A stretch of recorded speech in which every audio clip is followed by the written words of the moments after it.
naagtana u jeediin gurigeeda markay timaaday si saa'iday u argagaxday kadib midkood la socday intay qabatay sariirta si xoog ku hoos gelisay sababtana wax kale ma ahan waxay aragtay saaxiibkeeda oo ubax iyo faraanti sariirta ugu sii kor diyaariyay ubaxiye soo dabaracday si uu aragto meesha uu geenayo siday u soo socotay albaabay soo furtay waxayna arkaysaa midkii saaxiibkeeda ahayo hoosh gacanta kula jiro ubaxna diyaarinayo wuxuu ku dhahaa goorma soo dhaqsatay lama filaan inaa ku sameeyaa rabay waaba igu dul timaadee intaasna wuxuu u raacinaa dhib ma laha hadda haddii aad timaaday dharkaana kuugu talagalay waxaa rabaa inaa isku fiiriso waxay u sheegaysaa inay musqusha aadayso dharkaana isku soo fiirinayso meeshan oo sii jooga isaga markii ay dharka soo gashatay intay soo baxday qolkii dib ugu soo laabanaysaa waxayna u imaanaysaa midkii sariirta ku hoos jiray arrinta way fiicantahay ku dhehaysaa faraantigiina way gashanaysaa saaxiibkiina waxay u sheegaysaa inay ka aqbashay midkaana waa kan isagoo arrintaas si kal iyo laab ugu faraxsan wuxuu ku dhahaa arrintan oo dhan waa duubay meeshaasna kaamira ii taalo kadib waxuu soo qabsanaa kaamiradan oo wax walba ku duubay kadib iyada iyo midkii sariirta ku hoos jiray maalin ay joogeenna waxay ku noqotay hamiin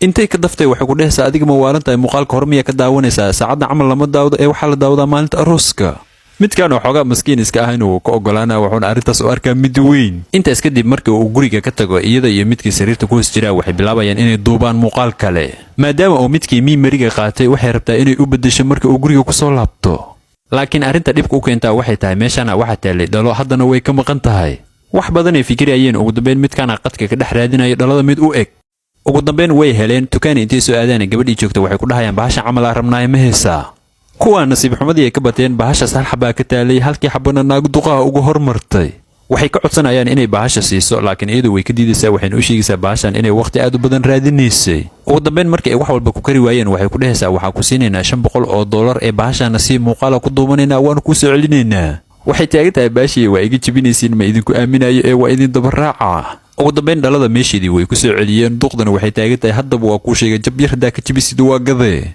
iyaduna waxay ku dhehaysaa waa ogolahay orod bannaanka igu sug muuqaala ku duubanaynaa meeshaane waa kuwaana iyagu bilaabeen muuqaalka inay duubaan duqduna waxa meesha ka socdo dhan ma fahansano waxaa la gaaraa maalintii arooskoodu dhici rabay maalintii ka horreeday midaana saaxiibkeeda maqaayad ku ballamiyey midkaana muusan ka yeelin wuxuu go'aansaday inuu soo dabaraaco isagoo weytar iska dhigaayo ugu dambayn meesha waxaa soo gaarayay midkii saaxiibkeeda ahay waxaana la socday duqdii maadaama eedadiis tahay waxay taagan tahay gabadhan wejigeeda meelaa ku arkay waa igu yaalaa ma laga yaabo inay caan tahay tiifigii ku arkay kadib midkaan dadka arooskiisa ka soo qaybgaloo dhan wuu wadaa wuxuuna geenaa qol oo sii diyaariyey intuu soo istaago wuxuu ku dhahaa anigay gabadhan waa isguursan rabnaa haddana waxaan idiin shidaa muuqaal meeshaan ku jiro markii ay arooskayga aqbalaysay waa kan isagoo soo fadhiistay oona muuqaalka dadku u shiday laakiin markii uu muuqaalku meel dhex maraya si kadisa waxaa uga soo dhex muuqanaya markii ay muuqaalka duwaayeen intuu soo istaago wuxuu ku dhahaa arrintan hala yaabinina waxaan rabay qoftan khiyaanadeeda inaan idin tusiyo eedadiis meesha fadhiisa u mahadcelinaa maadaama muuqaalkan ay iyadu u soo duubtay intaasna dadka wuxuu u raacinaa midkii kaamirmaanka muuqaalka ka ahay waa kasaa muujidiinoo wuxuu iska dhigaa weytar markii uu meesha isaga tago midaan waatan iyadoo ku dhehayso sug anaa ku sharaxayo wax walbo anigana youtubeka brofaylka saarana joogaa igu soo booqda muuqaalkan intaasoo ku ekay hadda halkaasuu gaarta lagnoosaha gabadhan derbijiifta iyadoo hambeegar iska cunaysay hal mar waxay dareentay in wax bir ah ay cunnada u raaceen waxay arkaysaa waxaas inay ahaayeen faraanti qaali ah oona qadiimi u muuqdo wax yar ka hor ninkaana faraantiga hambeegarka dhex geliya isagoo raba qoftan oo saaxiibadiis ah inuu lama filaan uga dhigo laakiin howshiisa waxaa ka qasay midaan derbijiifta ah iyadoo ka codsatay inay cunto siiyaan midaan gabadha marka koowaad way ku qaylisay marka labaadna hambeegarkeeda teesisay waxay ku dhehaysaa hal mar le ma naga tegi kartaa midkaana isagoo ka walwalsan in howshiisii laga qasay midaan waxay ku dhehaysaa caadi waaye iska day anigaa dalbanaya mid kale isaguna ugu dambayn wuxuu u sheegaa in faraanti uu ku dhex jiray hambeegarkaas uuna raba lama filaan inuu iyada u sameeyo iyaduna markay hadalkaas maqashay intay si saa'ida u faraxday waxay ku dhehaysaa maxaa u taagantaa nakeen waa ka daba tegaynaa waa ka soo qaadaynaa laakiin isagu wuxuu u sheegaa inuu isagu ka doonayay iyadu iska joogto iyadoo aad u faraxsanay waxay wacaysaa midkan oo ah midko ay isla wataan qorshe aad u weyn markii uu taleefka ka qabtay waxay u sheegaysaa war farxad leh oo ah in saaxiibkeeda uu guur u soo bandhiga rabo sidoo kale waxay u sheegaysaa inuu hadda u yimaado aan u soo laabana markii ay midaan faraantiga cunnada ka dhexelaysay iyadoo aad faraantiga ugu farxi rabtay haddana waxay soo xasuusanaysaa wax islaameed inay xaaraan yihiin saaxiibkiina waa kana isagoo ka quustay inuu iyada soo helo kadib midda derbijiifta ahayd si lama filaana waxay u arkaysaa oo ayna u maqlaysaa labadan oo qorshe aad u weyn maleegayo markii uu midkan u yimaadana midkan kale wuxuu iska soo jaraa marwey iga raali noqo qoftaa sheegaysa ma arkin markii arka waa kuusoo sheegaa wuuna iska baxa kadib midkan saaxiibadiis wuxuu u sheegaa inuu soo waayo qoftaas meel walbana uu ka raadiyey waxay weydiinayaan haddii aad weysay faraantigaas guurkeenna ma hor istaagaya soo maahan wuxuu ku dhahaa faraantigaas aad uu muhiim iigu yahay sababtoo ah waalidiinteyda 100 sano iska soo dhexlaayeen dhinaca kale midii derbijiifta ahayd waxay u imaanaysaa midkoo saaxiibkeed ah oo isaguna derbijiif ah waxay u dhiibaysaa faraantigii waxayna u sheegaysaa faraantigan inuu muhiim u yahay oona u sii haayo. kadib intay soo baxday si kas cad ah waxay u soo agmareen labadii faraantiga raadinayeen. intay istaajiyaan midkan wuxuu weydiinaa ma aragtay faraanti ku dhex jiro hamburgerkii aan markii ku siinaynay. waxay ku dhehaysaa faraanti ma arkin ee ma laga yaabo anigoo ogeyn inaan laqay. sababtana waxay ku sheegayeen in gaajo saa'id ay haysay ayna cuntada boobsiis ku cuntay. kadib midkan wuxuu ku dhahaa waxaan hayaa qorshe aan faraantiga calooshaada ku jiro kala soo bixi kara ka warane. intay soo wadaanay waxay keenayaan gurigooda si ay faraantiga ee laqday u soo dhasho. dhinaca musqushay u tilmaamayaan laakiin iyadu musqusha ma gelayso. intay soo laabatay midkan si qaas ugu imaanay. waxay u sheegaysaa inaysan faraantiga laqin laakiin ay u dhiibtay qof ay ku kalsoon tahay. dhinaca kale midaan meel luuq ay soo gashay waxayna wacaysaa midka ay qorshaha isla wateen. waxay ku ballaminaysaa inuu gurigeeda yimaado wax yar kadibna waa kana wuu iskeenay. waxay u tilmaamaysaa inuu ku dhunto meel guriga ka mid ah wakhtiga ugu muhiimsan oo soo baxo. wax yar kadib ninkeeda intay u timaaday waxay ku dhehaysaa waxaa kaa rabaa waraaqadaha si kalsooni ku jirta inay igu saxiixdo. isaguna waraaqadaha ma iska akhrinayo isagoo ilaalinayo qoftan kalsoonideeda. si lama filaana midaan intay kasoo dhex gashay waxay u sheegaysaa inuusan waraaqadaha saxiixin. iyaduna waxay taagan tahay qoftan way soo waalatay ee howshaada wado. isla wakhtigaasna waxaa gurigooda soo gaaraya midkii derbijiifka ah ee faraantiga loo dhiibaayey. midkaana shaki intuu galo waraaqadaha akhriyay wuxuuna ogaanaa qoftan inay rabtay gurigiisa iyo lacagtiisa dhan inay la wareegto. midkaana wuu soo baxay si uu saaxiibadiis ugu soo hiiliyo laakiin waxaa qabanaya midkii kale ee derbijiifka ahaay. midii kalena qoftan intay qabato midkan wuxuu taagan yahay aniga wax dhan ma fahmin ee hawshan ifahansiiya xaaskaygana iisii daaya. midana waxay ku dhehaysaa anaka derbijiifyaal ma nihin ee waxaan hanay askar. qoftan iyo midka la socdana waa tuugo aad u waaweyn. war kuwaan 4 waddan oo kala duwan taajiriintii joogay soo xalfiyeen ka warane. ugu dambeyn midkan wuxuu ogaanaya in nasiibkiisa uu badbaadiyey. wakhti kadib midaan askariyada waatana iyadoo midkan faraantigii dib ugu soo celinayso. ugu dambeyn muuqaalkeena intaasoo ku ekaay ee hadda halkaasoo gaarta leegnoo saar. gabadha ma u jeediin waxay guursatay midkoo shiid ah kadib guriga aabbaheeda dib ugu soo laabatay maadaama isaga kasoo tagtay ayna is soo dagaaleen.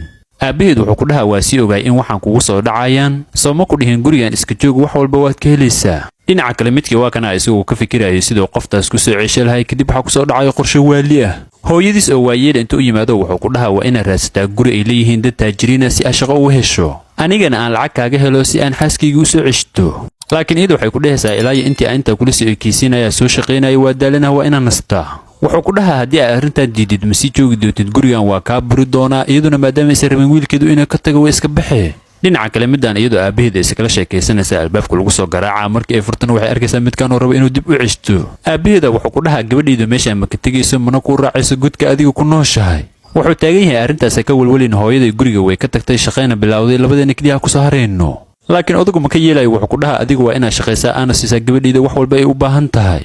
isaguna markuu arkay inuusan kuwaan wax ka qaadin wuu iska tegaa. aabbuhuna gabadhiisa wuxuu ku dhahaa waxaad u dhaqantay sidii inay nimanku magaalada ka dhammaadeen waxaana dooratay midka ugu darnaa. dhinaca kale hooyadii waatanaa iyadoo u timaaday midoo saaxiibadeeda oona uga sheekaysa wixii uu wiilkeeda soo sameeyey oo dhan. midaana waxay la yaaban tahay markii ay sheekadaas maqashay iyo waxay qoftan u sheegayso. hooyaduna waxay intaas u raacsiinaysaa inaysan guriga dib ugu laaban karin iyadoo aan shaqo helin. midaana ugu dambeyn waxay u ogolaanaysaa inay gurigeeda ku nasato iyadoo iska dhigayso inay shaqaynayso. midkii isagoo guriga joogaa qoftii ka tagtay dib ugu soo laabatay ma soo laabatay marka uu ku dhahana waxay ku dhehaysaa waxaa wataa hal shuruud. markii uu weydiiyey shuruuddaasna waxay u sheegaysaa inay rabto inay iyadu guriga ka tagto ama hooyadiis ay guriga ka tagto. isla markaas ay sheekaysanayeen hooyada guriga dib ugu soo laabatay midaan uu isxanaajinayay. midkaana hooyadiis wuxuu ku dhahaa haddii aad shaqo heshid meesha shaqada ku noolaa waxa ka soo tegin macnaha. ugu dambeyn hooyada waxay go'aansatay gurigeeda inay uga tagto wiilkeeda. kadib iyadoo dharka shaqaalaha wadatay guriga saaxiibadeed dib ugu soo laabatay waxayna u sheegaysaa in xaaskiisii ay u soo laabatay sidaasna u soo buriyey. saaxiibadeedna waxay ku dhehaysaa wiilkaadu waa nin weyn wuuna ka weynaaday xilliga aad ka fikiri lahayd adiga. intaasna waxay u raacinay wuxuu guursaday isagoo aan shaqo haysan kadib xaaskiisuu gurigaada keenay adigana wuu ku soo buriyey si aad ugu shaqaysid. asbuucyo kadib midaan mool ay ka soo adeegatay waxayna ku soo adeegatay lacagta aabbaheeda. iyagoo meel dhex maraya waxay arkaysaa dhar ay aad u jeclayd kadib midkaan waxay ku dhehaysaa markaaga waayo waa inaad gaddaa. isaguna wuxuu u sheegaa been ah inuu shaqeeyo lacagtiisana aan weli la siin asbuuca dambena la siinayo. wuxuuna ku dhahaa aniga mushaarkayga iyo hooyadii mushaarkeeda waa isku darsanaya wax fiicanana kusoo gadanee. laakiin iyadu ma yeelaysa waxay taagan tahay waxaa tahay mid ka daran wixii uu aabbahay sheegaayey. aabbaheeda intay wactay waxay ku dhehaysaa moolka ma iga soo dooni kartaa midkan waa soo kala dhammaana waana ka soo tegey. maalmo kadib wuxuu imaanaa guriga hooyadiis ay ka shaqaynaysa maaqa qof soo sheegee. wuxuu ku dhahaa bisha way dhammaatay guriga kiradiisana waa la rabaa marka soo bax guriga kiradiisa bixi laakiin iyadu way ka diiday. waxay u sheegaysaa inay lacagta bixi lahayd keliya haddii gurigaas iyadu ku noolaa lahayd. isla markaas midii guriga laheeda imaanaysa waxayna u sheegaysaa inuu meesha isaga tago intaysa booliska u wicin. maalin isagoo meel iska maraya kuwa tuuga inta qabtaan waxay isugu darayaan inay baartaan iyo inay tumaan. ilaa ugu dambeyn hooyadiisa ay soo heshay eena keentay gurigii ay ka shaqaynaysay ee saaxiibadeed. kadib wuxuu ka codsanaa inay iska cafiso maadaama markii ay kasoo tagtay oo waayo wax walba oo hore u haystay. hooyadiisna waxay ku dhehaysaa waxaas taa cashir ka baratid hadda ma shaqaysane. saaxiibadayna waxaa kula heshiiyey inaa uga shaqayn doontid beerteeda. isaguna arrintaas wuu ku farxaa inuusan ku ceebay doonin wuu u sheegaa muuqaalku intaas ku ekaayad halkaasoo gaarta leegnosa. ninkaana u jeediin hooyadiisoo taajirad aheedaa ka dhimatay. midkoo hooyadiis u shaqay jira wuxuu ku dhahaa waxaa ku soo dhawaataa naagihii hooyada iga kaala dardaaranta inaa kuu guuriyo. kadib intuu yaabo meel gees ula soo baxaa wuxuu ku dhahaa naagaha aswaradooda itusta dhallinyari ahaayeen maxaa waaye duqahan. wuxuu ku dhahaa waxaas inta ka baxday naagahan duqaha mid ka dooro hooyada waxay ugu dhahday dhaxalkayga waxaa sii kartaa haddii uu mid doorto. isna waa kanaahay isagoo qanacsanayn oo iska ogolaana maadaama dardaaranka hooyadiis ay tahay. intaas kadib duqaha waxaa loo qabanaa tartan kala duwan waxaana lagu bilaabaa tartanka cunnada. midkiina waa kanaa isagoo dhadhaminaya cuntooyinkii ay soo kariyeen laakiin waxaas dhan u cadda lacagta u cad keliya. cuntooyinka ay soo kariyeen dhammaantood ma ka helayo waxaana u sheegaa inay u gudbiyaan tartanka xigo. midkan wuxuu taagan yahay tartanka xigo waa taalantiga ay duqaha leeyihiin waana ka heli doontaa. duqdana waxay bilaabaysaa inay ciyaarto maadaama taalantigeedu yahay ciyaarta inay ku fiican tahay. meel dhexa iyadoo maraysaa dhabarka xanuuna maadaama ay tahay waaye lagu dhahay taalantigaaga ciyaarta soo bandhig. duqdii ku xigtaa intay timaaday waxay dhehaysaa aniga taalantigayga waxaa waaye sida dharka loo sameeyo. meeshana waxaa ku jiro dhar aan adiga kuugu talagalay si qaasana gacantayga kusoo sameeyey. intaasna waxay u raacinaya haddii aan isguursano dhar khataraha kuu diyaarinaa maalinta arooska. isna waa kanaahay dharka intuu fiiriyo iska gudbinaa wuxuuna u sheegaa duqda ku xigta inay imaato. midkii isaga hooyadiis u shaqay jira wuxuu ka helaa dharkan ay duqda soo samaysay xoogaa kadibna waxaa imaanaa duqdii kaloo heesayso.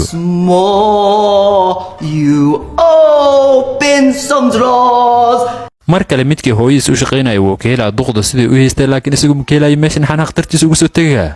intaas kadib waxaa la gaarayaa xilliga ay duquhu isaga mid ula sheekaysa lahaayeen midii dhabarka xanuunayana waatan way soo socotaa. intii ay duqdaa soo socotay duqdii kale u imaanaysa waxayna u sheegaysaa inay u ciyaarayso mar kale haddii uu rabo. duqdii kalena waatana way u timaaday xoogaa badan ay sheekaysanayeen waxaa imaanaya midii dhabarka xanuunayay. laakiin isagu waxa u sheegaa inuu dhammaaday wakhtigii lagu talagalay. intaas kadib waxaa la gaarayaa xilligii uu ubaxa sii lahay midii uu doortay. isaguna wuxuu bilaabaa inuu tiriyo midii uu ku soo aado nambarka oo rabana uu doorto ugu dambayna midaanu doorana wuxuu ku dhahaa lacagtii igu soo wareeji iyadana ubaxa sii. laakiin midkan wuxuu taagan yahay si aad dhaxalka u qaadatid duquhu waa inay aqbalaan soo jeedintaada. intaasna wuxuu u raacinaa duqaha maahan kuwa guursanaysid ee iyagu waa hooyooyinka gabdhaha aad guursanaysid. intaas kadibna midkan wuxuu bilaabaa inuu u yeero duqaha gabdhihii ay dhaleen. marka hore waxaa soo baxaya 2 gabdhood isaguna wuxuu ku dhahaa labadan gabdhood waa 2 gabdhood ay dhaleen duqihii aad diiday. haddana wax yar kadib waxaa soo baxaya gabar saddexaad oo ah gabadha duqdii oo doortay. kadib waa kanaahay midkan isagoo ku faraxsan inay gabar qurxoon ku soo aaday tirada oo tiriyeen uusan ku khasaarin. duqdii oo ubaxa siiyey intuu ka soo qaado gabadheeda ku wareejinaa. laakiin iyadu waxay uga naxsanaysaa maanta dhan waa ku daawanaynay sida oo hooyooyinkeenu ula dhaqmaysay iyo wixii ku samaysay. intaasna waxay u raacinaya hooyooyinkeenu waa saaxiibadii ugu dhawaayay hooyada. haddii aad hadda sidaan u dhaqmaysidna hadhow sidee u dhaqmi kartaa ubaxi oo siiyana dib ay ugu celinaya weliba isagoo rifrifan. kadib isaga wax naaqsan oo midkii hooyadiis u shaqaynaya ku soo jeesanaa wuxuuna ku dhahaa adiga waa i qiyaantay. isaguna waxa uu sheegaa in waxaas aysan khiyaano ahayn laakiin ay tahay dardaaranka hooyadiisa.